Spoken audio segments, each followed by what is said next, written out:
suis intervenu pour l'instant une fois dans cette nuit magnifique.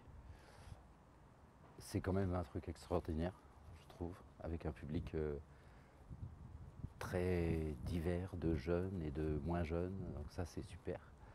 Surtout sur un thème comme la poésie, c'est quand même un mot qui peut être bizarre parfois. Nous avions 2 livres proposés par Marie, une anthologie des poètes turcs contemporains et un livre de Nazım Hikmet, un poète turc. Et donc nous avons partagé la soirée entre ces deux livres. Dans l'anthologie, eh bien, nous avons parcouru, j'allais dire, mais lu tout le livre. Et puis nous avons choisi, puisque nous avions une contrainte à peu près d'une vingtaine de minutes par partie, et mon Dieu, nous avons choisi avec Violaine Schwartz, avec qui je fais le concert ou la lecture, nous avons choisi ce qui nous plaisait, ce qui nous parlait. Voilà. Et quant à Nazım, le poète turc, eh bien c'est pareil, avec peut-être un sentiment plus fort, j'allais dire, mais c'est peut-être pas tout à fait le mot, mais puisque là c'est un livre d'un auteur, d'un poète, donc une anthologie, on passe d'un univers à un autre, donc c'est un petit peu plus difficile. En tout cas, dans le choix, nous avons suivi la chronologie du livre, voilà, on s'est imposé ça. Et avec Nazım Hikmet, eh bien, alors là, il y a des choses qui me parlent beaucoup, puisqu'il a été 13 ans en prison, je crois, 13 ans, il me semble bien que c'est ça. Moi, j'ai beaucoup travaillé en prison. J'ai beaucoup intervenu en prison. J'ai joué il y a quelques années un spectacle sur un texte de Jean Zay, sur ses écrits de prison. Et je retrouve d'ailleurs des sensations qui sont les mêmes quant au discours du prisonnier politique, puisque Jean Zay c'était pareil au moment de la Seconde Guerre mondiale.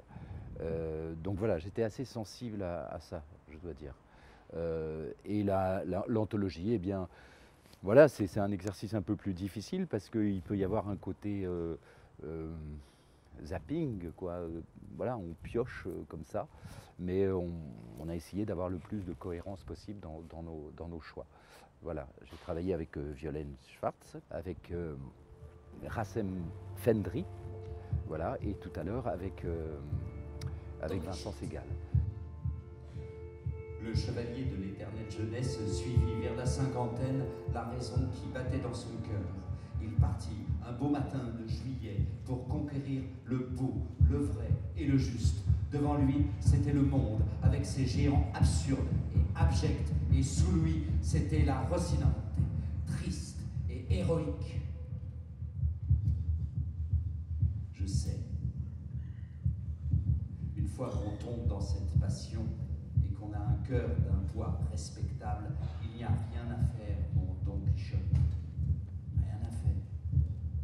Il faut se battre avec les moulins à vent.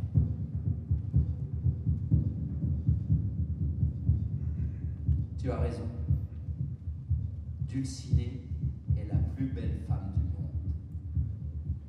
Bien sûr qu'il fallait crier cela à la figure des petits marchands de rien du tout.